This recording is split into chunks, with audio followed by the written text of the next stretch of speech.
Alrighty then. Look at us. Look at us. Here we are.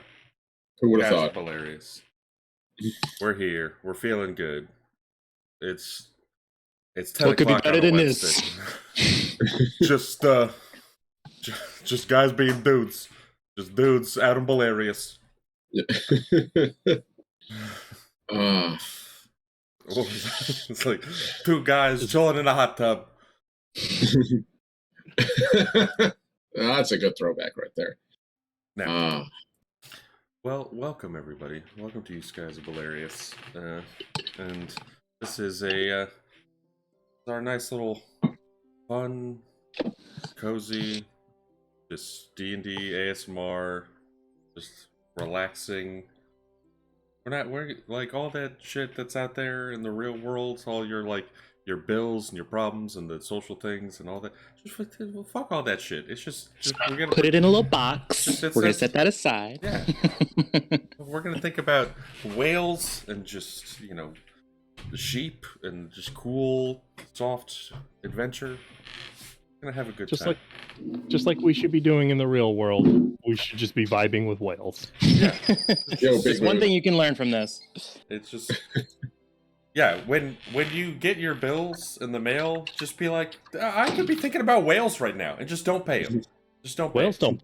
Just Whales write don't pay- whales. Just write whales on taxes. Just whales. Draw a little whale next to it in blue, and then send it back. And I'm sure the IRS will be cool with it. Yeah, Don't actually do that. call your bank and just be like, hey, look, man, I'm thinking about whales right now, and they're like, oh shit, you're right. Same, bro. I promise you I'll get that rent once I take down this sky whale, that I'm gonna be set, okay? Get that raise. Just walk into the room, say whales. Get thunderous don't- applause. Whales don't pay bills, and they're doing fine. Yeah. Yeah. Whales are doing fine, right, Brian? Whales are okay. So we're gonna go around and introduce. We're not Ooh. Don't like that silence there.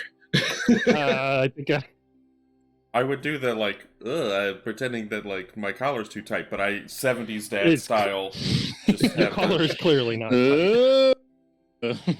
Look, it's 2022, man. I gotta. If I have a closed shirt, what am I doing with my life now? At least in Florida, man, I feel you. I Yes. wouldn't have worn this if I was outside. So, I'm Alexander, Protean Purveyor of all things homebrew. If you're here, you presumably know who I am. But this is Sketch Bolarius, the Bolarius setting, of course, created by the incomparable Bogus Cheesecake. Please do yourself a favor and check it out. But why don't we go? I think we went right to left last time, so let's go left to right this episode. Chris, please tell the folks at home. Me, baby! Yes. Hi! I'm Chris, also known as C. Leverett Art on the internet, specifically Instagram and Twitter, where I feature my art focused on that of fantasy characters, primarily these days. Little fun fact, I got into character as Harl's Wolffoot, who I will be playing, by building some IKEA furniture yesterday. So I'm feeling Nice. like a full-on carpenter, okay? Except for the measuring twice and cutting once thing. There was a lot of things I had to do more than once. But we made it, baby. I've had intense dungeon crawls that are not as harrowing as going through an IKEA on a Saturday. So I've got blisters on my fingers. just all in all, I think I would rather do the Tomb of Horrors than IKEA on a Saturday. So, but Yeah. I look forward to what shenanigans Harles gets into this time. Matthew, please tell the people. I'm gonna convert the Tomb of Horrors into an IKEA. There's my campaign. There's no boss. It's just some cardboard boxes It's just that SCP with that vague that's a- directions, and the party has to figure it out. It's Like like the that back SCP rooms, but it's actually that- just the sales floor. yeah, it's I can Oh, see you it gotta as pick out the IKEA, and then you gotta build the IKEA as the boss battle. I love it. I can see it as like a Home Depot almost, where it's like the problem isn't beating a Sararak, it's finding him. Because where are the goddamn employees around here? Yeah. Like, help me that's- out. Nope. Look up Infinite SCP, Infinite IKEA SCP. Just saying for good ideas. Anyway. Okay. Anyway, I'm Matthew. You can call me MatmanDH, Twitter and Instagram. I'm a cartoonist, illustrator, and a DM. Do we do character intros at the beginning? My brain is sure. bad. Please tell the people about Shale. I'm playing Shale Drillnose, a goblin artificer. I'm just a little goblin in a mech suit. Yeah. I love digging, and gonna get up trouble. More you need. Something special to me about Shale, because it's like, oh yeah, Shale Drillnose. It's like they're just a little cutie patootie. It's just they're just a little goblin. Just who, me? Like, it's the whole vibe. Oh, Shale. That is how she gets out of trouble. It's like, oh no, I caused this horrific thing. Whackity schmackity. Like, just like, it's very. I did it again. Did I do that? Very Steve Urkel. It's very much the baby from Dinosaurs. Of just like, I'm the baby, gotta love me. All right. Oh God. Omni, please tell me. Everyone. Thank you, Alec. I am the last Omnitech, your favorite robot American. You guys can catch me all over the place. I'll be streaming tomorrow and Saturday myself, but we're here for Bolarius, and I am playing Dorian the Pale, a changeling druid who's very much a quiet, peaceful soul who likes to live in the woods with the company of animals, and comes into town occasionally to help out. And because people seem to like giving him these shiny things, people trade for food and services, which he occasionally does enjoy partaking in. So, that's me, pretty much. Yes. Well, I do love Dorian, that he's this, like, beautiful but also slightly horrifying take on a changeling, of just like, no, I'm just gonna be a weird shapeshifter and you're all gonna deal with it. And I like that. Like, I think there's something really kind of beautiful about that. People don't ask a lot of questions in Bolarius. Like, all right, you do you, homie. Yeah, I mean, I like the idea of, like, if you're gonna wild shape anyway, you might as well go halfway there even when you're out of wild shape. Seems to be appropriate. It's like, commit, please. Please, Dorian. The half goat sheep face. That's literally going to casually traumatize people by accident. Just screaming like, just pick a lane, as you're just like, all right. Well, let's go ahead and dive in to the casual trauma is how you bond. Yes, exactly. Let's go ahead and dive in to the skies of Bolarius. Now, the last that we had left off, the three of you had actually helped rescue Ekaterina of Erisbridge, a local whaler, here in your nice, quaint little town of Erisbridge. And I banned him. I don't know why it's not deleting, but I banned him. Wait, I want to be famous. Oh yes, good. I'm glad I'm reporting them as well. So good stuff. Yeah. All right. Well, let me click on that pre-ban. That was my shot. Okay, there we go. Finally deleted it. All right. Yeah. Well, no, my one chance to be famous. All right. But last we left off, you guys had helped Ekaterina of Erisbridge. Her airship had crashed into the main thoroughfare. You firstly ran over and stopped the engine from exploding and got her off the deck before it had the chance to explode. And save the sheep from running away. And thank you. Absolutely. Thank you, Dorian. You're welcome. Dorian was able to stop the sheep from running away. Most importantly. Yeah, I mean, that is someone's livelihood, so that's we were stopping an explosion, dilly-dallying while he's doing the real if you work. wanted me to contribute to the explosion, it would have just been bigger, and it would have happened. You don't want me anywhere near those pipes, friend. Nowhere near. Just like spinning a wrench, go play with the sheep. Go play with the sheep, Dorian. Literally the equivalent of, oh, you need help with your car? Walks over, spins wrench, drops it into belt, destroys engine. I'm gonna go over there, get some water for you guys. You got a lot of work. Like, guys doing good? Need anything? just Dorian holding apart. Is this important? And it's like pressure limiter, and it's like, oh fuck. Like, but yes.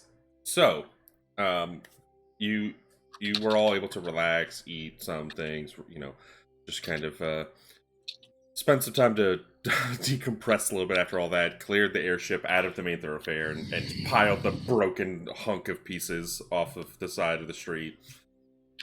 You all went back to your homes to rest. But as we were wrapping up, Charles actually saw this strange thing fall to the sky. And it's far out at the even beyond the edge of your vision, but out on the horizon, this shimmering light grew in the sky like a star and then cascaded down, smashing into the earth. So, the three of you in your respective homes, well, for Shale in your mech, but for the other two in your homes. Mobile home. Yes. Home is where the mech is. Three of you wake the next morning. There's a little soft filling of some of the different birds and the wind rustling. The skies are much clearer now. The clouds that had lain over Eris Bridge and dropped this like soft rain that picked up near the afternoon, they're now gone. There's little gentle wisps that move through, but otherwise, clear day. The sun shining bright. So we're going to start, firstly, actually with Dorian. As you wake up, you can hear all of the soft noises of nature, and you look out, and there's a very large hummingbird that just kind of like seems to be trailing off to try and find some flower to get nectar from. The difference being that this hummingbird is about the size of a normal raven. It's a big boy, and it just like is flying off. But as you look around, it's a quite beautiful day. So, what do you like to do? So Dorian peeks his head up, and he's currently inside the big silk cocoon that he calls his home. The thing's not big. It's like, we want to say it's probably about 6 feet wide. Like, it's huge for a cocoon. From some silkworm turned moth spirit, like, who knows how long ago. But, it's basically comfortable enough for him to just, like, sit down, recline, and, like, a couple shelves where he has a couple of reagents and stuff on the walls. Sort of peeks his head out and looks through one of the resin windows, sees the hummingbird, raises an eyebrow, sort of nods to it, and gestures with sign language, something akin to, "You're a big one, aren't you?" and watches as it buzzes away. And then sort of just looks out at the mountainside and stretches, slips out of the cocoon, and goes out for his morning walk, sort of strolling about lazily, heading in the general direction of the town. I don't think he's really doing too much this morning. Just keeping to himself quietly, enjoying the process of getting through through nature towards the town. He would, of course, I need to remember to do his spells, but other than that, other than taking a few moments to probably meditate quietly, he's probably out and about, just casually jogging along, with no real goal in mind. Fantastic.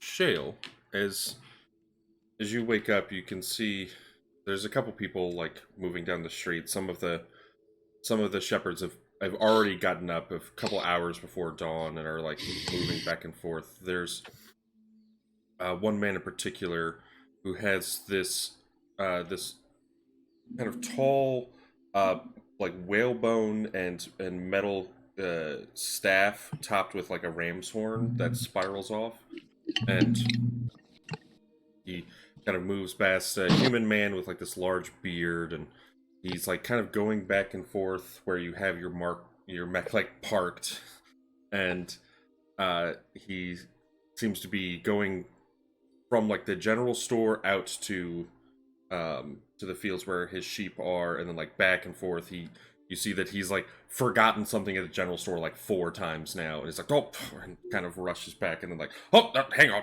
like, I feel like he's muttering to himself as he walks by, and Shale like whines like, stop, and like tries to roll over in the mech and like put a blanket over her head. And then she like leans on a button, and it kind of makes like a loud horn noise, like a car horn, basically. And then she's up. She's like, oh!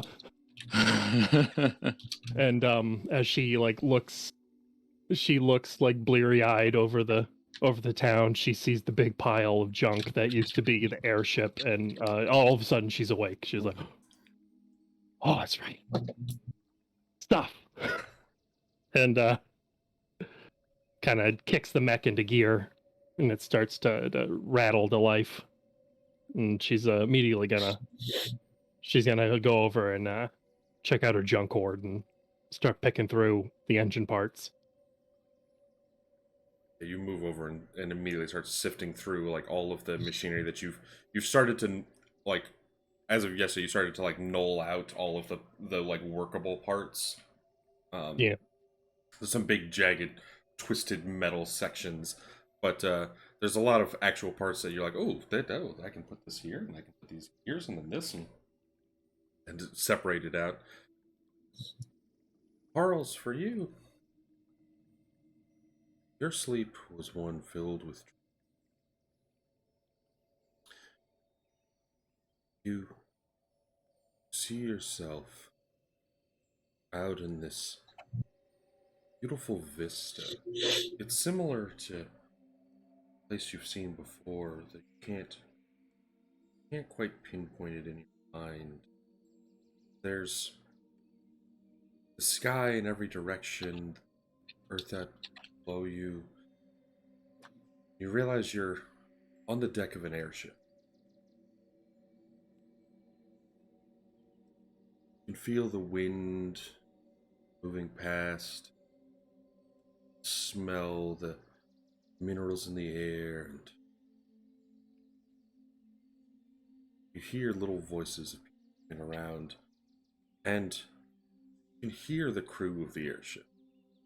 Your crew, your friends, family. And you look around, but you can't see them. It looks as if you're alone on this airship, but you can almost feel their spirits taking to all their little tasks of moving crates around and getting this and adjusting the engines and moving the sails and doing all their little tasks, but where they are, you can't see.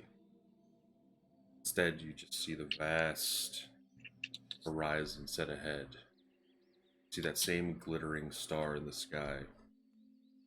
And the star grows until your light is whited out. And then you look and you see an owl right in front of you. And you wake up and you can see Frizzle Pepper like sitting on your trunk, like right in your face.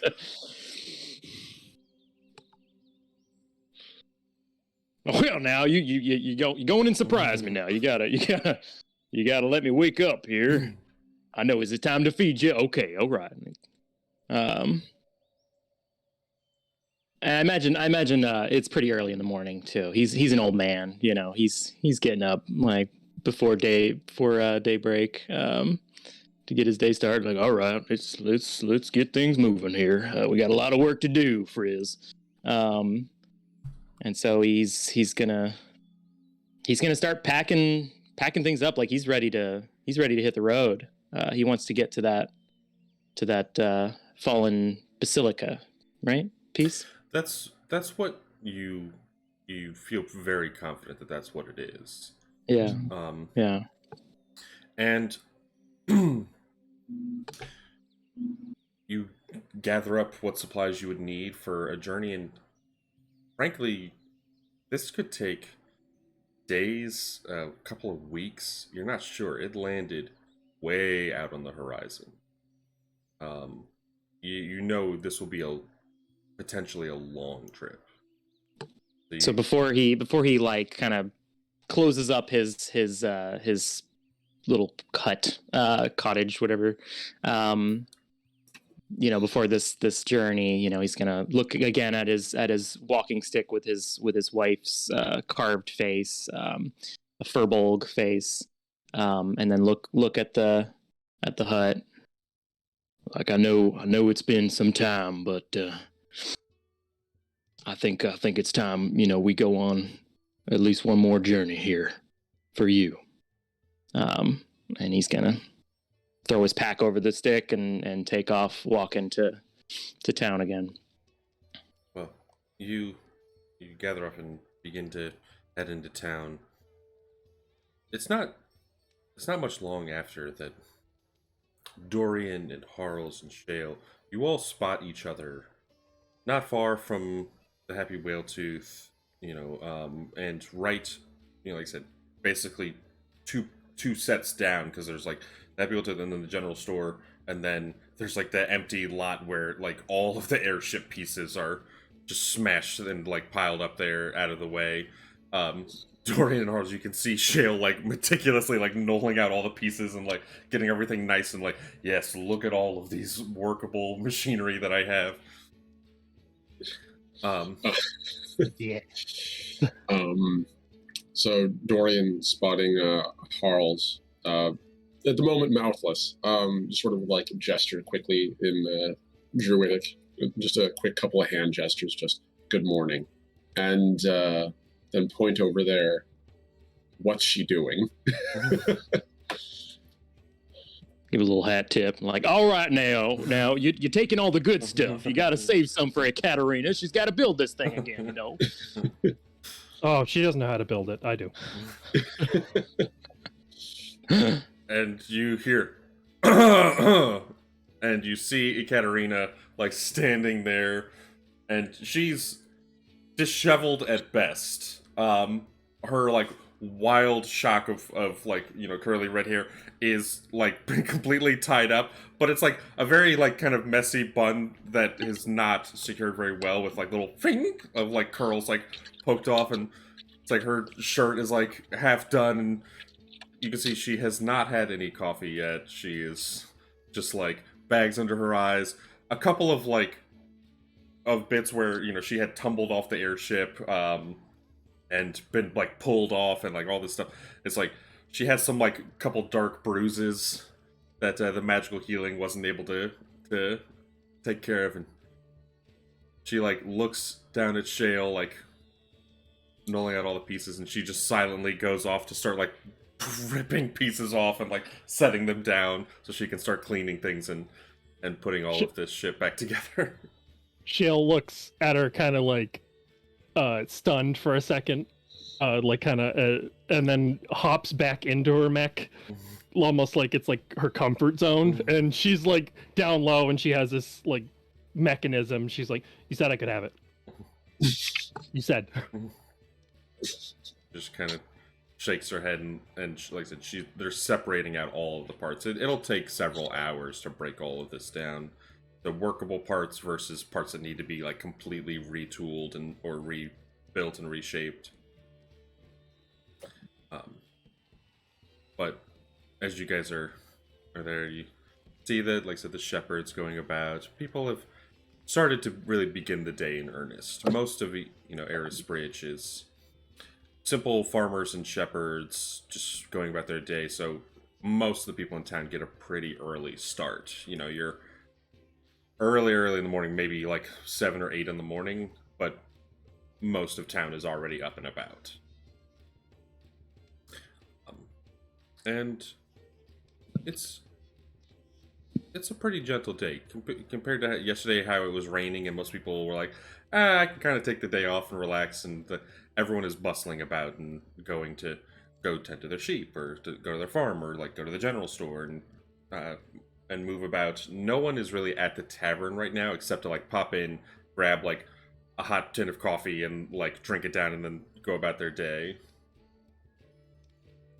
So what would you all like to do?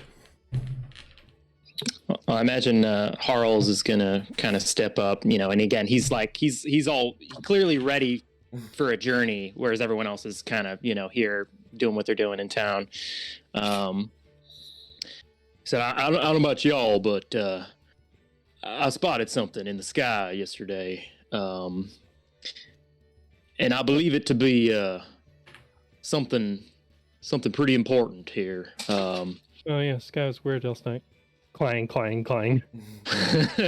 Yeah, it was pretty weird. But I saw something fall. I don't know if you saw that too, but I believe it to be a fallen basilica piece.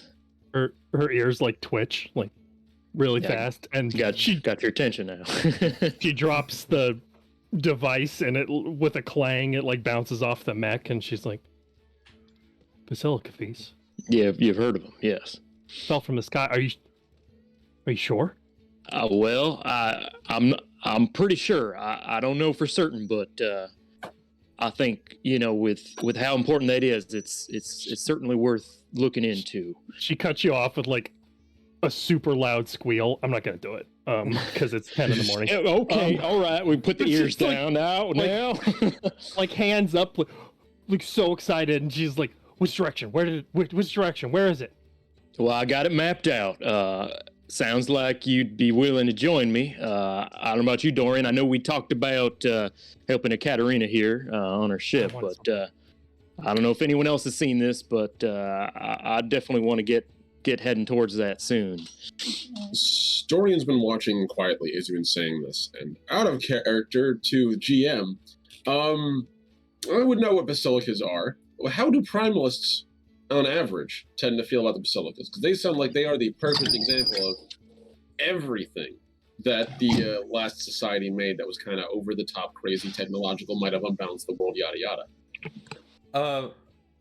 Well, I'll say for you, and then for everyone watching out there, a basilica of the heavens is this just like vast, beautiful castle up in the sky that very little is known about or understood. All that's known is like these are lost ancient treasures that are far beyond the reach of what any person now can usually attain. Like the absolute best, highest quality airships that money can buy have difficulty reaching them, or even then like it's there's even doubt that like the best airships now could reach them, assuming you could even find one, which again is Herculean task. As far as how primalists might view them, I would say that there is a measure of caution, but there is also a measure of like, this is something so untold of nature and so lost to history and time that it's like, even if you would be cautious, there is a natural curiosity of like, this is an aspect of the natural worlds that we don't know and understand and can't normally find. So yeah, there is a modicum of like, is this of a previous bad time, or is this just something that even in the Age of Kings they didn't understand? All right, that's fair. If I could step in too, if I see Dorian has some trepidation, he does. He's just kind of pouring it over in his head at the moment. He's been very quiet. His brow relatively furrowed, especially if you mentioned the basilica. His eyes sort of like look to one side and then back up, and he nods. And then quickly in sign language, he signs out, "I'll go. I'm very curious." Like hopping up and down, like, oh, and she runs over to what Katerina's doing and just death sweeps it, even though it's like on the ground. She just like death sweeps everything she's doing, and like to get her look in her face and just like, Captain, we have to get it. We have to get the basilica piece. They're full of treasures they're full of treasures untold and ancient technologies. We can rebuild the ship. It'll be amazing. We have to go, please. She As though she's like her boss. just kind of like rubs her face, and she like looks incredibly tired. See the people around bustling, going about their lives, and Katerina, her hand suddenly snaps up and grabs like the edge of your mech and like yanks it down, like to pull your face like right next to hers. She's like, they don't exist.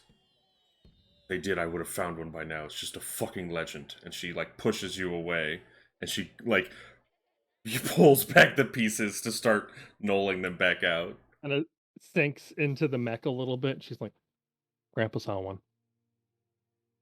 And then starts to sulk a little bit.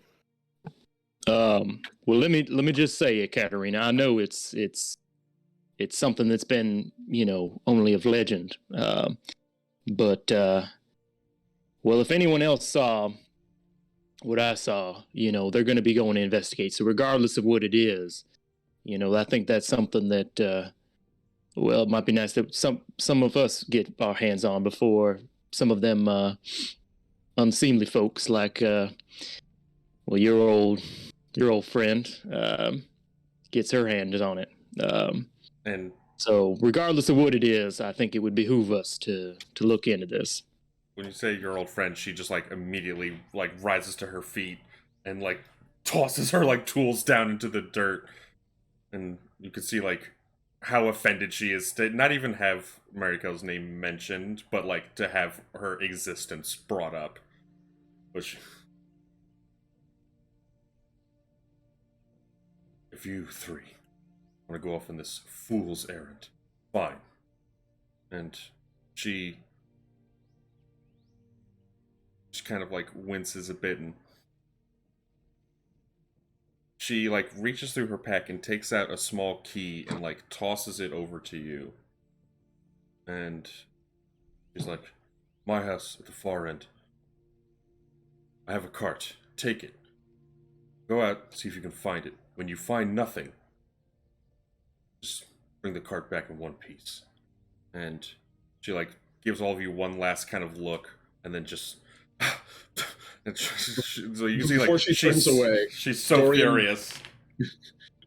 Before she turns away, Dorian, while he'd been sort of watching this, around one of his arms from beneath the bands of his cloth, it's like a little twig that kind of grew around, and little berries pop up on it.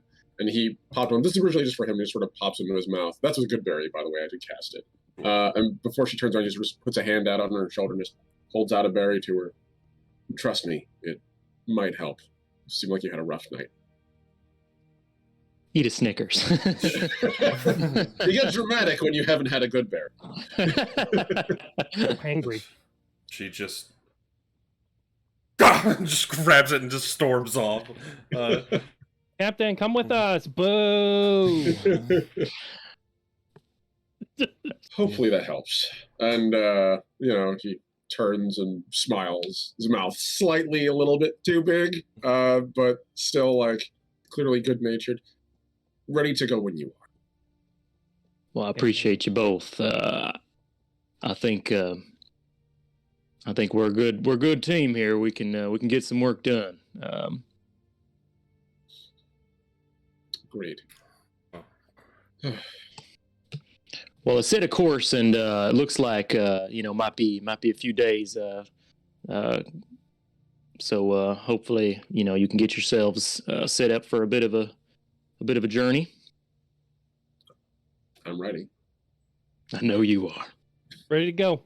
Just pull one of the gears, just and then the All right. smoke shoots out of a smokestack and it starts rattling. Put her in third gear. We're going off road. Well, Been reading about Basilica since I was a little gobbo. you can see that like she's given you a key to.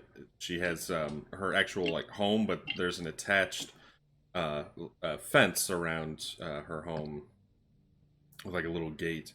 And like you said, Katerina is like stormed off to the Happy Whale to like grab some coffee and just like basically to not look at you guys because she just is so furious about all of life, all the time.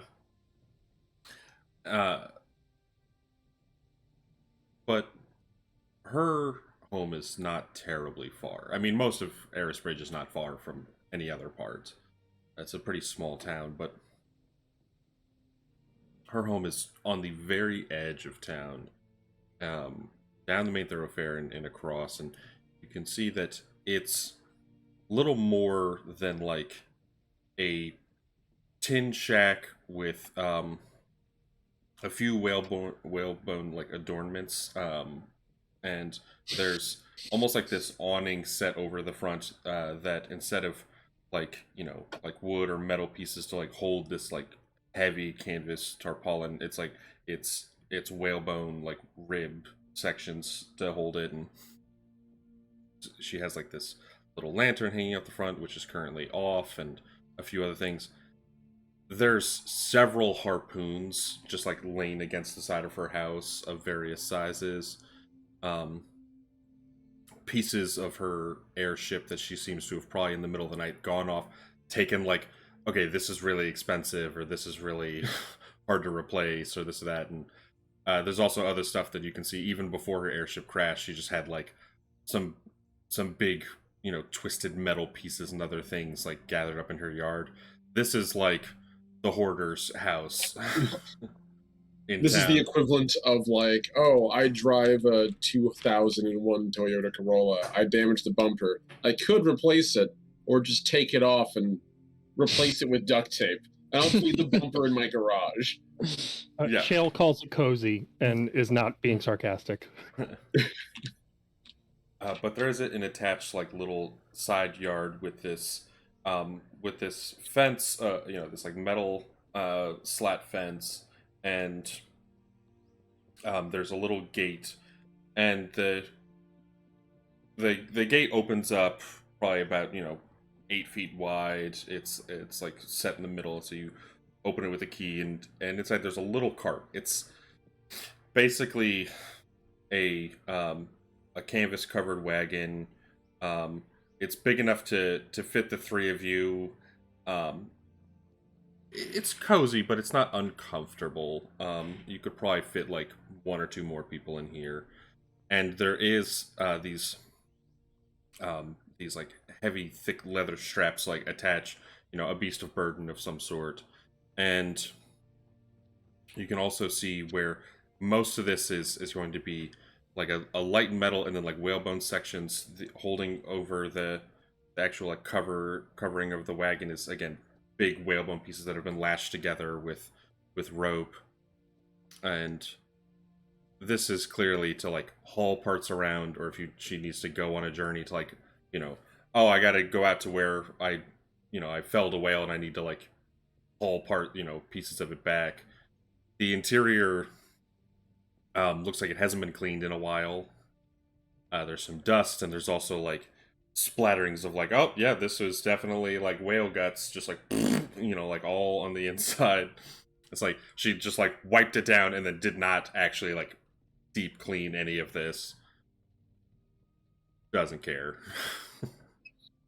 When you grow up in a large goblin family like Shale did, space is a precious commodity. You don't get a lot of space, so she thinks that like she's like, oh yeah, we could fit like 8-10 people in here, no problem. Shoulder to shoulder. Someone goes sideways. Maybe we fit 11. Yeah. Dorian is skeptically looking at the interior and wondering how people can exist in something like this. There is attached on one side. You can see that she has this like dust covered thick bedroll that has been like lashed to the side, and there's also on the other side about 5 heavy metal harpoons that have been like on these like little special hooks set on the side that they they actually kind of like snap into place, and you can yank them back out or snap them back in. It's a perfectly serviceable cart for your journey. So we just need to find some sort of beast of burden to pull it. Yep. I'm gonna Okay. assume, mechanically, I can't actually. My mech suit isn't suitable for this because it's more of like there's literally rules is written like it's armor, so that would be like me pulling a cart. I imagine we try it, and you're just like kind of digging into the dirt. All right, scratch that. Yeah, it's your mech suit is good for a lot, and especially for like drilling and mining and this and that. But for pulling a cart, it is not. I don't have the torque. Yeah, you just hear like loud grinding noises. You know, it's like when you're using a screwdriver and you're like stripping the screw of like, and you're like, oh, okay, I gotta stop. Kill it. Smoke, just plumes of smoke out of different parts that aren't supposed to smoke, and I'm sure Dorian doesn't. I'm sure every time there's like a big poof of smog out of the mech suit, Dorian like cringes. Literally, Dorian today seems to be very snarky. So like 80% of his reaction to, well, that's unseemly, or that's, geez, that's gross. Like, it's just eyebrow raising. He, for the most part, doesn't have his mouth formed at all. He's just literally watching, and then the smoke pops up. Just gestures, "Are you okay?" Very quickly. Just want the SpongeBob scene where like I'm trying to back the mech up into place, and it's like you're good. Yeah, you're good, I'm the Dutchman. You're good. I'm the Dutchman sans mouth. Grind. He pauses and looks, turns to Harles. How far did you say it was? I got a sense it was what, like maybe a few days. I wasn't exactly certain. Oh, right? at least a few days. Okay. Probably at, you know, from what you can see and like where you think you've kind of mapped it out, I would say minimum 5 days out. It could be even further than that. So would Dorian or I know of any non-domesticated, forest friends that? Absolutely, make an animal handling check. Yep. I say you can each make one, or one of you can do it with advantage. I'd be more than willing to. Let me see. So animal handling. I'm at +5, and also I have. I also could cast, speak with animals, which I believe. Let's see. I'm gonna give you information. Yeah, between speak with animals and that, it doesn't weirdly impact animal handling somehow. It just allows you to communicate directly with them, so we could find an animal through other animals, worst case. If that would be a thing you think would be fair. Sure. So let me. Well, this is just to see if you know of any animals in town that you could buy or borrow. Then we could talk to them once we narrow down the job search. Yeah, you go and roll with advantage. You're a little bit higher than I. I rolled a 19 +5. That's 24. I'll roll it again just in case I get a nat 20. I didn't, so 24. You actually do know of someone in town, and there's a man not terribly far from here. He actually is on the other side, like a couple buildings down, past the Happy Whale Tooth, and he works for the Postal Service, and they have a few different beasts of burden that you could ask about. The Postal Service is certainly going to have things that, like, I mean, they need to deliver packages and mail and things like that, but also, like, if people want to go and, like, buy or rent a beast of burden to go on their own trips, they usually have ones that you can do that. Okay. So Dorian this whole time has been thinking, as he would mention the possibility of going to get one of these beasts of burden. And then also mentions, alternatively, if that doesn't work, I could pull the cart. But it would be a little slower going. Yeah, I figured as much. I mean, certainly I could as well, but No, I mean I, as in, and he sort of does druidcraft and makes the image of him turning into a draft horse. I know what you're capable of, Dorian. Okay, but this might be a little more convenient. Yeah, if we're in a pinch, I know we can count on you for that. But I expect you want to save your abilities in case we come across anything we need them. Fair, and agreed. Also, pausing every 2.5 hours for a little break seems a bit of a waste. So he would start heading towards this place where we could find ourselves some wild animals, or not, but rather a draft animal to pull us. Fantastic. Well, you can see that there's on this main thoroughfare. There's several little establishments of the various guilds and different groups and organizations here. You go past. There's the Radicor blasting, and there's a small little building of the Clear Travel Accord, a kind of guild hall. But even then, it's about the size of a Katarina's house. Like I said, it's like a little shack, essentially. But you find, like I said, just a couple buildings down from the Happy Welltooth, the Morning Dawn Postal Office. And when you move in, just inside, there's this beer-bowled man. He looks to be young. I mean, probably in his maybe late 20s, early 30s ish, and he has this kind of long, his fur is so shaggy that it's almost this mane down, but he has it pulled back, and he has a simple kind of vest and shirt, but his shirt is even more open than mine is, and he's got these thick glasses are hanging it down at the end of his almost kind of bovine-esque nose, and he looks up. Hey, what's going on, man? How's it hanging? Hello. Yes, we were hoping we could perhaps find a draft beast somewhere here we could rent or borrow. Oh yeah, righteous. Yeah, of course. I got a few options. If you need something, do you need a package delivered, or are you just looking for something to pull your wagon? You know what I mean? That would be precisely what we're looking for. Oh, all right. Yeah, of course. Well, I have a few options here, and some good prices, nothing too crazy. And he goes out from behind the counter and he walks out the front door with you, and again, there's a little side yard where there's a few of their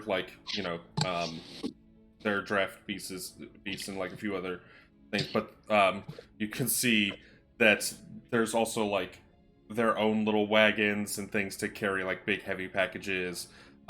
There's an owlin man who lands, and he has this little mail bag, and he's morning, and goes off to go inside, and you can see a different owlin, this time a much taller owlin woman.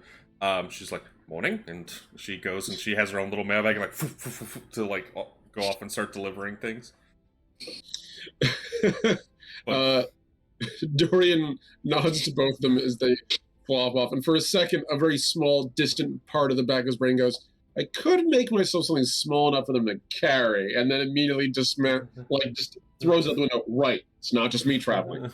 Right, puts it to the side immediately. In a mailbag. The nice thing about being able to turn yourself into a rat is that you can, in fact, airmail yourself. Cheaper than buying a boat. He stamp on your butt. Yeah, exactly. Handle with care. Open every 2 hours. But as he looks through, he's going to see if he can find a horse, an elk, or a goat, something strong enough to pull us and that might not mind the rougher terrain. So there's a few options. You can see that they have a couple of large elk. One of them is this massive Irish elk style, like this huge heart with this gigantic rack of antlers, and it's just like it's pulling this massive like double wide cart that you can see is for their biggest like heaviest packages. Um, this is of like we're moving whale parts, like giant whale, like ribs and this and that. So it's like we need to move big, heavy shit long distances. And he's like, that one can't rent out, but he's a good guy. And he goes to, like pat the elk, and it's like, and he's like, all right. He smiles and looks at him. Is there a reason you can't rent that one out? Because right now he's thinking of like, I know this is for like really heavy cargo hauling, but considering what we're going to go get, who knows how much we're going to bring back? And also, we have a mech to carry around. And so, elephant man. and an elephant man, and a man of variable weight. So, and he's like, no, it's the only one we got, you know. It's fair. But that one goes right to Harkenlade and back. And, but he shows you that he has a couple elk, he has 2 oxen, and then he has a giant goat. Okay. The goat is like got this, you know, kind of like gray speckled, you know, coat, and it's huge. It's the size of a horse. And you're like looking through. The only other one that actually pulls up, like, and it seems to have just finished like delivering something, is a bison. It's like massive bison that is like pulling a little cart, and sets aside. You can see there's a human man, one of the mailmen, and he's like, morning, and he like hops down and grabs his bags out of the back and heads inside to deliver the packages he just brought from another town. Dorian waves again, at this point used to the morning kind of thing, like just silently does it. His eyes go back to the elk as he thinks of like the rough terrain, the potential danger that might be involved there, and having 2 creatures that will most assuredly stand their ground if threatened, or hopefully will, versus the goat, which is probably super resilient and good on rough terrain, but also he doesn't want a thing that's going to headbutt us while we're in a cart. And the bison just came back from a long journey, so he's going to let that creature rest. He's going to walk over towards the elk and cast Speak with Animals on himself. And as he does, he like slightly shifts his face, becomes a little bit more like narrow and angular, and gets a little bit of a muzzle as he speaks in their language to them. How good are you with long distance? Oh, geez, I mean, I can go whatever you need to go, I guess. I just, you know, it's a living, you know. He nods. I get that. If that's the case, then would you be willing to pull something a little bit louder and smelly? And he sort of like makes the shape of like the mech. Oh, that one. Yeah. Mm-hmm. I mean, you know, if I'll whatever you need, you know.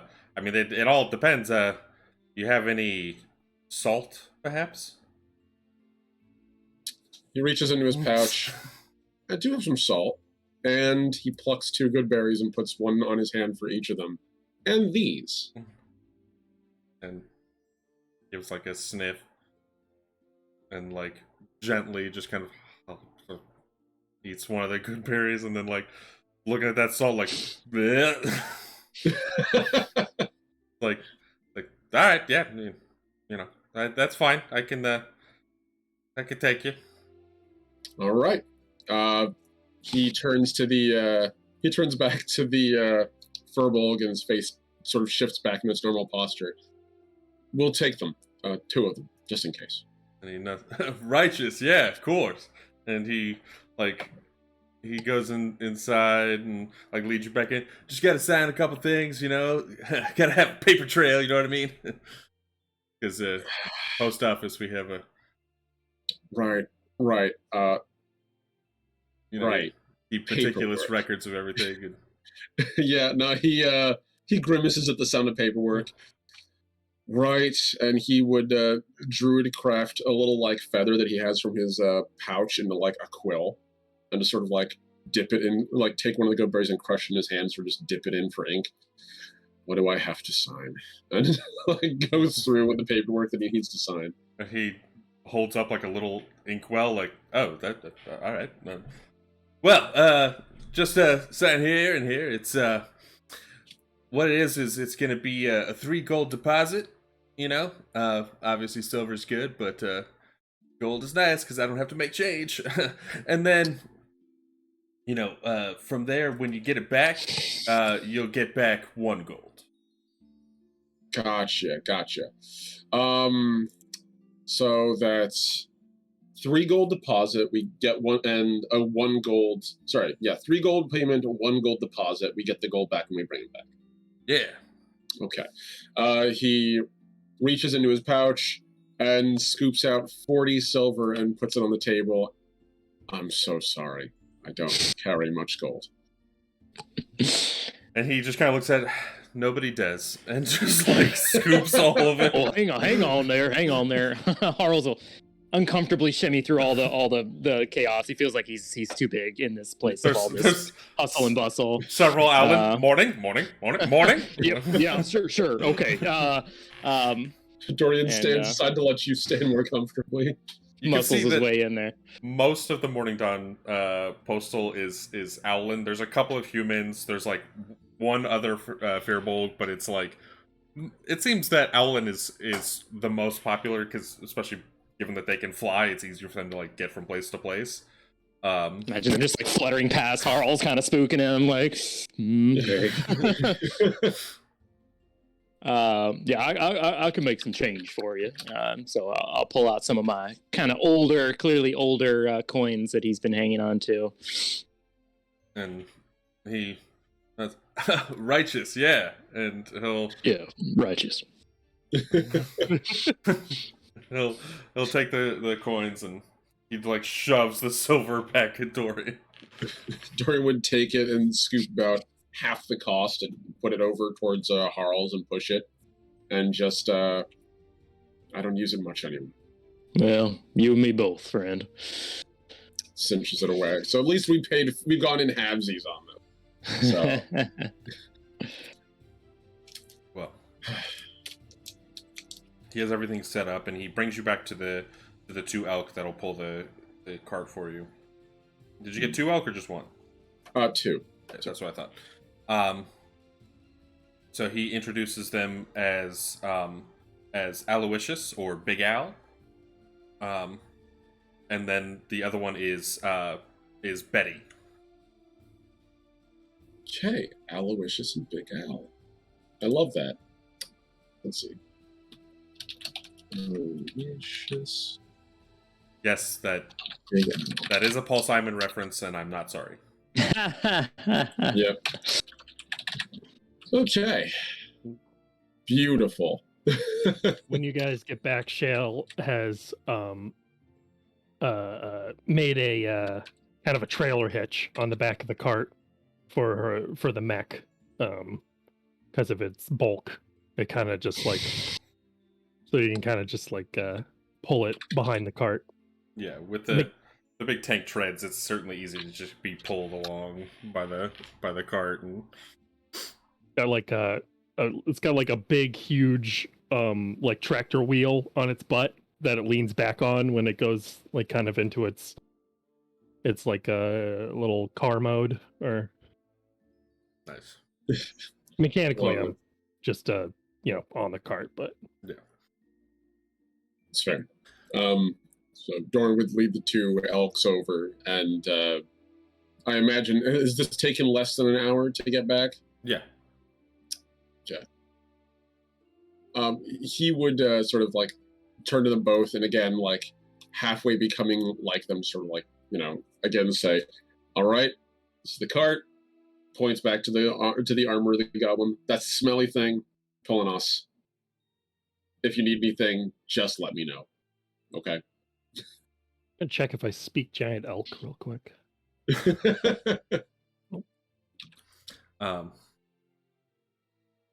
And the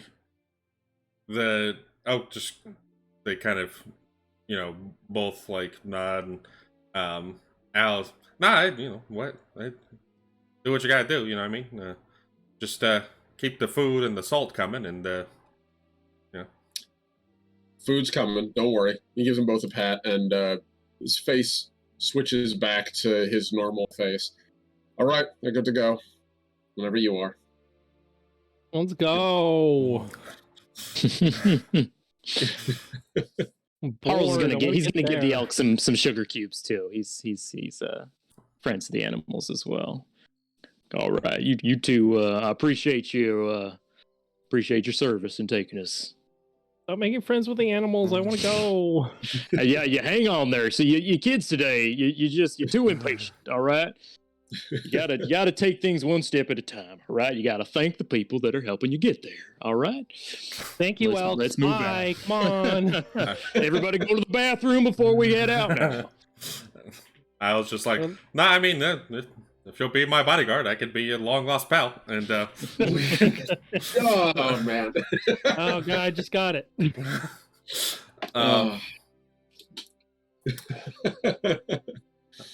If you're not familiar with the amazing song "You Can Call Me Al," please do yourself a favor and listen to it.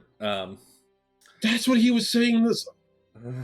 I know the song you were talking about. I just never heard "You Can Call Me Al." I never heard that. I thought you were saying "You Call Me Out." No, Right? Call Me Al. It's because Paul Simon was with his wife at a party, and he met this very drunk producer who kept calling him Al instead of Paul. He's like, "Come on, Al, I want to tell you," and he's like, "That's not my name." And so he wrote that song because a very famous producer was so drunk he couldn't get Paul Simon's name right. You call me Al. I love that. That makes me so happy now that I know that. But with that, you all load up in the car and everything is finally set to go. Shale obviously just like bouncing in her seat, like ready to leave. As you pass down the main street, Goggles on. heading. Oh yeah, the full like scarf and the goggles and like the gloves and all that. And meanwhile, you guys are just like slowly going down the street. Imagine her just like sitting in her mech too, that's getting pulled. She's like making the engine noises. Yeah. Dorian kind of just sitting off the side, letting his feet dangle off the car as he watches the woods go by quietly. Yeah, but you pass Ekaterina, who you can see is like already covered in grease from where she's like wiped her face while she's like moving stuff and like is trying to get sweat off of her face, but keeps like dirtying herself with grease. But she like looks over and she gives like a little half nod, and she like looks up, and if you find something, and she just kind of shakes her head and just goes back to like finishing, like moving, taking parts and trying to rebuild her airship, which will take several days for her to fix this thing. Don't mess it up. I'll fix it when I get back. We won't forget how you helped us out here. This will really help us get there in a timely manner. So we'll hook you up, as the kids say. Just don't say that anymore. I learned some phrases from that nice furbold kid there. I'm pretty hip now. I think it's totally lit, fam bay. Stuff we're gonna find. I'm gonna make you the biggest airship engine. So big, it's gonna be scary. Everyone's gonna be scared of it. Flames coming off the sides. The good Dorian kind. looks mildly concerned when she says that. My friend said he saw Ekaterina, and that Ekaterina had an 8-pack. Okay, so um you're all saying this as you're like slowly just trundling down the street. I said bye. We're still here. Yeah, you're only Awkward. it's only like 30 feet away. Like, okay, all right. Um, well, you will take off down the road and begin to head out into the wilderness. And we're gonna take a short 5-minute break. I'm gonna grab some water and anyone who needs to use the restroom or anything like that. But stick. Yes, hydrate. Yes, please stick with us, folks, and we'll be right back. This guy's.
And we're back.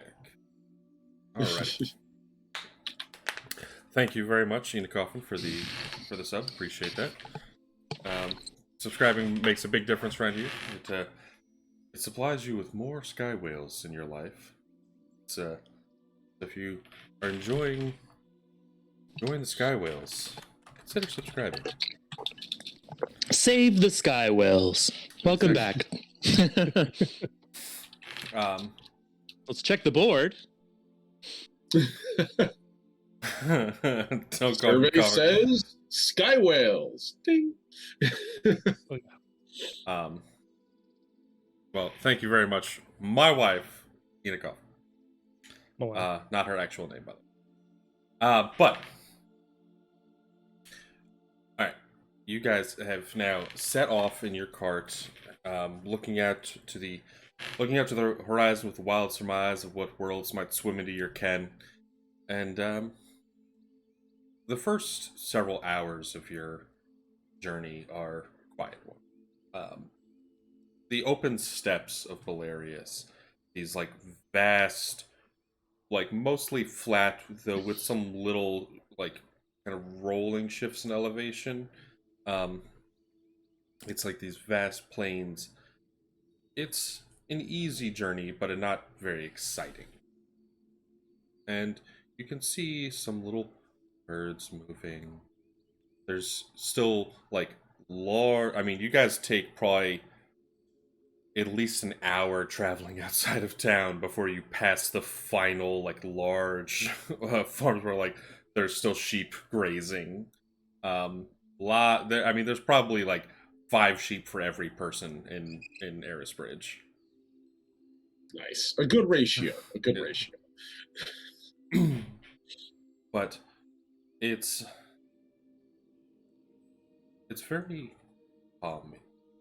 Just sit out here and look out at the horizon. The road will take you a good portion of the way before you'll have to split off and head straight for this piece of the basilica that fell. In the meantime, as you're kind of watching, you can look out at the animals and the sights. You see this dab of jellyfish. There's just boom, boom, boom. In the sky, maybe some couple 100 feet overhead. And they're decently sized. Each one is the bell of the jellyfish is probably about a foot across. These like low hanging tentacles that go down probably 10, 15 feet and just like and cascade down through the skies as they just make their way slowly over your eye line. Still far up enough ahead that you don't have to worry about the tentacles like reaching down. It's, you got it, like I said, 100 or more feet. But you see these little sky jellies just moving across, vaguely bioluminescent. Now that it's midday, but you can still see them outlined against the sky. Al and Betty are making a peaceful trip. They're not in a big hurry. You can push them to go at a fast speed, but right now they're just kind of walking at a gentle trot.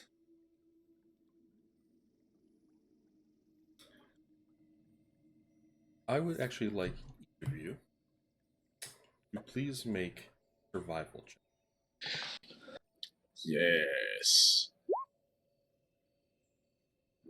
All right. Does this involve smell at all? Yes. Oh. Then I will do so at advantage, as is my right as a Loxodon. Look at my wife immediately. Right. Because of my giant honking nose. Just periscoping up. Look at my wife immediately as soon as I say Al and Betty, saying, "Is that a Call Me Al reference?" It was. She knows. She knows. You're damn right it is. They could be our bodyguard. 7, Oh, unfortunately. 2 5s, baby. That's a Nice. Total of 10 for me. High five for the outdoors folk can't survive. Yeah. Just out here, like, why am I soft in the middle? The rest of my life is so hard. Just like trailing off, talking about the jellies. See, what's interesting about them now is. And quietly, probably listening and like nodding along and describe, like, yeah, no, that's true. Yeah. Like, no mouth, just like, the whole time listening. You see a starling that like is flying overhead, and it is not able to spot the like mostly clear and softly bioluminescent jellies as it just like right in and you see it like tangled up in the tentacles of the jellyfish and like begin to be pulled up toward the bell of one of them. Like, oh, they got one. Yeah. But there is a bit as you guys are going that now at this rate about 5 or 6 hours out, a sharp series of rocks set on the road begin to like tangle up underneath the wheels, and the cart kind of like jostles back and forth. It's clear that Ekaterina has not used this cart in a long time, and you can feel this like very bumpy uneven trip, and you hear like a crank, and like one of the spokes of one of the wheels just like bends out, and the whole cart just like lurches forward and then and like cranks down to one corner, like begins to like lean. The wheel doesn't like break or pop off, but it's like, and you can feel like like, all right, we gotta fix this or you're not gonna go anywhere. Let's take a look at what the was damage that? Yeah. Hop off, looking at the wheel, just like, what we got here? Yeah. Yep, there's your problem right there. All right, well, I think we got some tools in the bag for this. Let's take a look here. So you said it's like a spoke on the wheel that's broken? Yeah, it seems like there was like you can see there's a rock in the road that's like set in, and it's like just at a weird angle that it's like it basically caught and like pressed and dented in the wheel enough that the spoke just like popped out of the rim of the wheel, just like ping, and it's like, oh shit. Is this something that mending would be up for the job of? Absolutely. All right. Nice. I think it still kind of manifests as like just he's good at fixing things, you know. So he's like, all right, let me show you here what we want to do here. I'm giving Shale a little lesson about like changing a tire, basically. It's like, I know you're good with your mechanical tools there, but this, sometimes it just needs a little bit of elbow grease, and you just kind of get that and jimmy that back into place, and there you have it. I'm just imagining the whole thing of like the dad with like the hood up, like, and he's like holding the flashlight, but you have it with like your trunk as you're like showing your kids how to fix it. He's trying so hard not to like interrupt, just like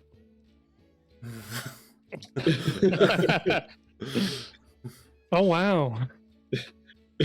The far more complicated and definitely will work solution, but I guess I'll watch Dad do this in 3 minutes and hope it doesn't break my car. You do manage to fix it up, no problem. It's an easy enough fix, and you look around at the cart itself now that it's like you guys have taken it out and it's beginning to move a little bit. Why don't you each please make tell you what. If you're proficient in Smith's or Tinker's tools, I'd like you to make a Smith's or Tinker's tool check. I think that's Shale and Harl's, if I'm not mistaken. I'm only proficient technically in carpentry tools. I'm proficient in both. I would count that. I would count that. You could do a carpenter's tool check. Okay. How do we decide the best way to roll that is? So I do tools. So- you can either do strength or dexterity, or intelligence or wisdom. So if you go into your inventory and click on the tool, it'll give you the okay. options to set it up. Let me try that real quick here. Use my all-purpose tool. Yeah, because the only tool I'm trained in is a tinder box. So unless you want this thing to burn to the ground, Let's burn it down and start over. well, cart's broken. We're going on foot, folks. Just take out a match. What's I have an idea. Yeah. His spell list is actually pretty pyromaniac too. I didn't even mean to make it that way. Just how baked out. I love the new functionality for tool checks. Yeah, I'm looking at that now. That's cool. So I would select proficiency, not expertise, right? Yeah, proficiency. Yes. Okay. Sweet. All right. Oh, there it goes. Well, would you look at that? Damn. Oh, not too bad. Not too bad. Well, the two of you can look over and see that the cart is still in decent shape. There's a couple little things that you can make some very quick repairs with mending to ensure that like the wheels don't break on something simple like, you know, basic rocks and stuff like that in the future, and be like, oh, well, this axle, you can clean off some of the rust, and you can do it's like some little tiny repairs of like, okay, well, we didn't give this like a big once over before we left, but it's nothing serious. We can just make some little quick tune-ups so that we don't have any more hitches on the road. I like the image too of Shale kind of swooping in to get her moment too of like that's nice, Grandpa. you fix it and you turn around to grab another tool, and I sneak in under your arm, and it's like a power drill. I'm just like, Grandpa fixes the car. The NASCAR pit team swoops in behind to make absolutely certain everything's okay. Yeah. We can soup this up. There's definitely like Harls spends like a couple minutes like fixing up one of the wheels while Shale is like doing all three other wheels and like both axles and like fixing up this joinery and like welding this one little section and doing this. It's like well, there you have it. Thing of beauty right there. like hide my all-purpose tool behind my back, and I was like, oh wow, cool job, Grandpa Wooly. Meanwhile, Dorian's up front with the elk, distracting him with Goodberry, so they don't notice the power drills and all the clanking and smashing going on behind them, and hopefully don't, kick anyone. Thankfully, Al and Betty are pretty cool. Yeah. You know, it's like, oh yeah. Al's like, why am I short of attention? Got a short little span of attention. When my nights are so long. Where's my wife and family? What if I die here? These are more "Call Me Al" lyrics for those of you out there. Loving this Al and Betty lore, though. But you pile back into the cart, and at this point, like I said, it's still midday. It's probably 1 in the afternoon, and you can see that out on the open steps, there's a few little animals that just kind of go about their business. There's a couple elk. You can spot a few like birds that fly past. You do see one thing that kind of sticks out, which is a series of like flowing hills, and there is like moving gently across them several rabbits, and they just are kind of like doing that rabbit thing of like, oh god, like running at full speed, just like hop, hop, hop, hop, hop, hop, hop. And there's probably about 30 of them just like going across, the exception that like 2 of the 30 are very big. One of them is easily the size of like a Saint Bernard, and the other, I love that. There's another one that is a little smaller than that, probably like the size of like maybe like a lab, but like amidst the Bolarian wildlife, it's like there does seem to be some element of gigantism that will just like pop up from place to place. Um, you see them like the biggest rabbit, just like with each hop, like like leaving like a couple like dark little marks in the ground where its feet just like like with each hop. Like the rest of the rabbits have to be like da da da da da da, da like to catch up to it between each of its slow hops. But the wildlife is slowly going about their days. There's a long stretch of road that sets out ahead of you. Spend the next few hours just continuing along. There's not so much a full road. It's not paved. There's not like big, cobblestones or anything like that. It's really like a gentle elephant path of just like plenty of carts have taken this same like slope that is like the easiest for carts to move through, and it's happened enough over long enough that it's like, all right, this is the road. It's worn down a bit. There's not vegetation really along it except for like a few bits of tufts of grass and like some thicker weeds that pull up between the wheel tracks. And as you get into the evening, you can see that same spot out on the horizon. And for Harls, every time you look out, it's like your attention is drawn to that same spot. Even though now there's no smoke, there's no sign or sparkle or anything to guarantee, like, oh, well, that's where it is, but innately, you know. And it's a little waypoint marker on his map. Yeah. And now at the end of your first day of travel, as it's getting into the evening, and all of you are beginning to grow tired, so you can see Al and Betty, probably need to rest so they don't push themselves too hard, and all like sit down to like have dinner and eat and like camp up. Harls, your attention is, like I said, drawn out to the horizon. The path is taking you a little up and down, but you can feel that there's something special out. This isn't just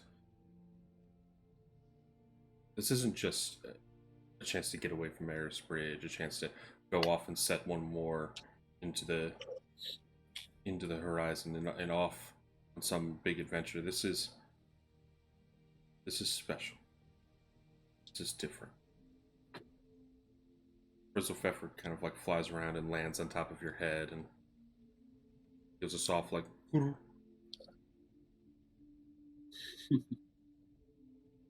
I imagine, yeah, as they're kind of making camp, he's got a pipe going. He's holding the pipe with his trunk and taking that, and he's working on whittling something out of some whalebone, a little owl that's taking flight. It's just chipping away at that. It's like, I hear you, girl. We're getting there.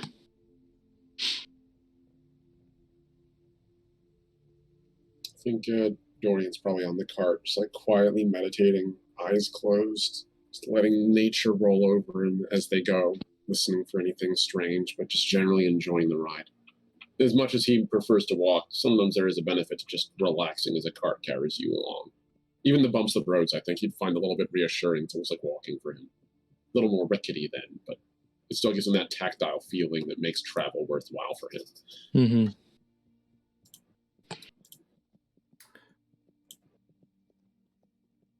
Setting up camp is easy enough. All of you have, simple tents and bedrolls and things in your packs, and there's one more view of that maybe the same or perhaps a different dab of jellyfish that like like moves across the sky. And now with the sun down and you can see the little glimmers off in the sky, the phosphorescence of these jellyfish gives a beautiful view of light. It's quiet.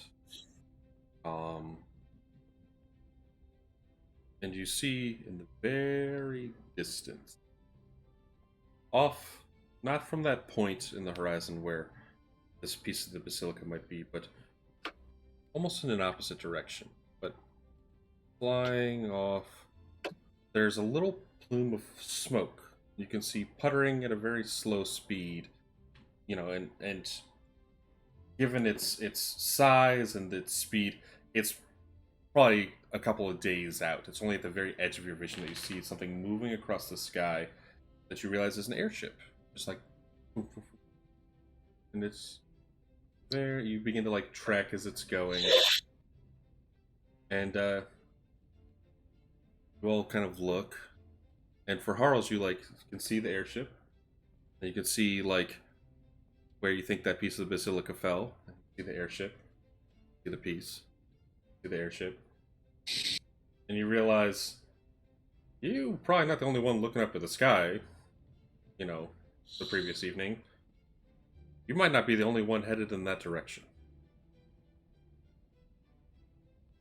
I can't get a gauge at this distance, though, of any features of the airship, right? Just make a perception check at disadvantage, because it is pretty far. Okay. Disadvantage. There we go. Roll it.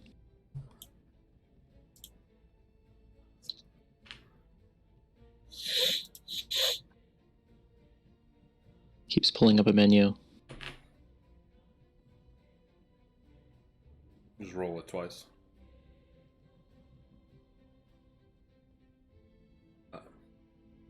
At this distance, it's going to be difficult to tell, but you can certainly try and gauge if you can get any details off this thing. Okay, let's try and roll it twice here. Go. There we go. Not phenomenal. We're rolling a ton of dice now. I think one of them was 15. I see. It's like all of them catching up. 15 was. I see a 13 and a 15 is the one that popped up. Yeah. Oh, sorry, disadvantage. You're right. 13. Okay. Yeah, we'll go off that first one. So, on a clear night like tonight, like I said, not a lot of clouds in the sky today. You get a decent glimpse, and this is, like I said, far. Even as far as you guys are, this thing is probably even further. Now, it's an airship, so it's moving faster than all of you, but it'll probably, it could be a bit of a race to get there. But the only thing you can make out for sure is that this tiny little metal airship way, way, way off in the distance seems to be coming from the far, northeast of you. Which is way out in the mountains, and then so you can kind of get a general sense of where it's coming from, which is closer to the Cinnabar region. And you can see that this one, most airships don't have traditional sails. They run off of whale oil engines, but some of them will have fins to help kind of move and maneuver through the skies, or some will have basic cutter sails to catch that last little bit of wind and pull them off in different directions that they can manipulate. This one has all black sails. And that's where we're going to leave off for today.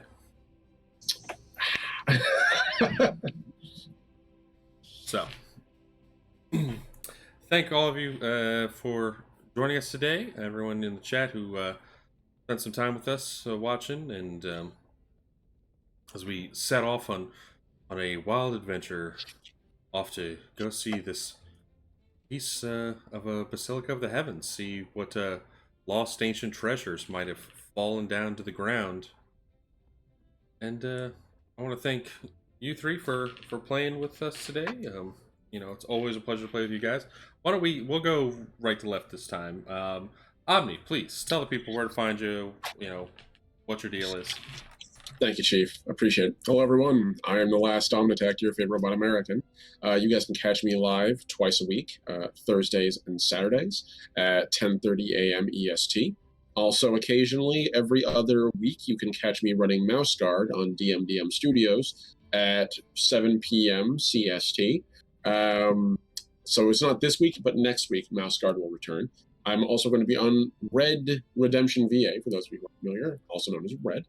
He'll be running Cyberpunk tonight on his channel, and I will also be there. So you guys can catch me on all sorts of people's channels. Eventually, I hope to do a YouTube series called The Post Mouse, where I do recap and world building for my Mouse Guard campaign. That will drop hopefully every week before the actual session starts. No promises on that. I'm starting to get used to the idea of making YouTube videos to begin with. And this was originally a stream, but I just can't get a good time for it on Wednesdays. You know, it is what it is. But you guys can catch me around, and I'm hopefully going to be opening commissions for art and world building later this year, probably around August, September, when I get ready to move up north. So that's me. Well, thank you very much, Omni. Like I said, always a pleasure. I look forward to us playing Cyberpunk tomorrow, and probably one of our characters dying. That's going to be fun. Yeah, no, I'm living. I'm living through this. I mean, your body might get riddled with bullets, but I will survive, even if it's in a jail cell. Yeah, your character was probably going to live. Mine is going to go out in a hail of gunfire. 100%. 100%. But it's going to be awesome. You're going to have a sick weight. I will hope you survive. Straight up, please. Okay. On that note, Matthew, please tell the people. Thank you. Farewell, Wizards. I'm Matthew, MatmanDH on Twitter and Instagram. I'm a illustrator, cartoonist, and DM. I'm here every Wednesday with Alec, and be on the lookout for future projects, collaborating with Alec, and some of my own soon, hopefully. Getting all my ducks in a row. Yeah, we have some cool stuff planned, and I'm looking forward to how that unfolds as we go. Yeah. I think August and September will bring some really cool projects in, so it's always a pleasure to have my co-host, my best guy. All right, I would say it is awesome to have you with me every week, and I know yes, Matthew and I have obviously here, but we're also planning a couple new actual plays for August and September. One of them will involve punk things that are cyber in nature, and another one will have squid. And I may even take the reins soon, so stay tuned. Ooh. Nice. Gasp! See you in the player chair. If you like it. How do you like getting critted from a GM standpoint? That's right. Yeah, we'll get to see how Brian goes from calm, cool, just relaxing Bolarius DM to absolute fucking monster maniac player. And Who's then Brian? That's me. What? And then Chris, please inform the people. Hi, I inform you that I am Chris, and also known as C. Leverett Art on Instagram and Twitter, where I do some cool fantasy character art. Also, one of the many artists that Alec pulls into the arsenal. Yes. So we got some stuff we working on here. Hopefully, have some character art of this fine little group. And then also our enchanting escapades. It's been a hootenanny so far. Yeah. We did that last week, so we'll do that every other week on Thursdays when you're not dying in Cyberpunk. Yes. You can kick back and watch me do some doodles while you do some wording. Yes. That I will say, Enchanting Escapades is super fun. Yeah, which we do every other Thursday. Last week we actually did some really fun exercises where it's like I was describing monsters that you were drawing, and we compared them to like the actual art in the monster manual, or like wherever book we Dungeons found and Dictionary or Dungeons and Pictionary. Yeah, exactly. That one was super fun. And then I took my dire owlbear homebrew, and you illustrated that, and that ended up looking fantastic. So check that out, and then That was really awesome art, by the way. I spotted that on Twitter. It's so good. yeah. Oh, thanks. Yeah, it was fun. So like I said, it's always a thrill to have you guys, and everyone in the chat who was watching. Thank you so much, and I hope you all have an absolutely lovely rest of your day, rest of your week. I am Alakazam, a pro DM, purveyor of all things homebrew. If you're watching this, you probably know that, but if not, I do all sorts of different homebrew stuff. I run 12 to 15 games a week, and I stream a couple of those. So I have Skies of Bolarius every Wednesday. On a couple of Mondays a month, I'm figuring out an actual schedule for it, but basically Monday mornings when I feel like it. Right now, I do live world building for my homebrew setting of Corathia. But right now, no Appendix of Arcana on Tuesdays. We're actually putting that on hold because Matthew and I are planning some actual plays that will take that time slot.